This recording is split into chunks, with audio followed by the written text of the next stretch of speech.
रामचन्द्राय जनकराजजामनोहराय मामकाभीष्टदाय महितमङ्गलम् कोसलेशाय मन्दहासदासपोषणाय वासवादिविनुतसध्वराय मङ्गलम् चारुकुङ्कुमोपेतचन्दनादिचर्चिताय हारकटकशोभिताय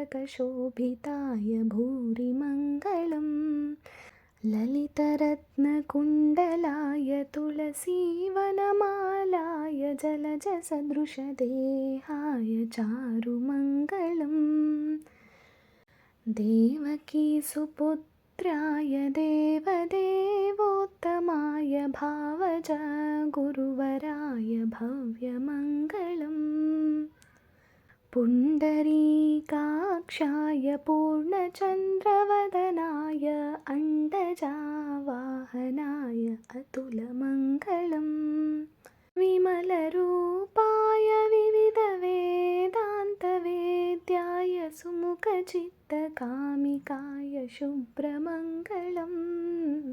रामदासाय मृदुलहृदयकमलवासाय स्वामी भद्रगिरिवराय सर्वमङ्गलं सर्वमङ्गलं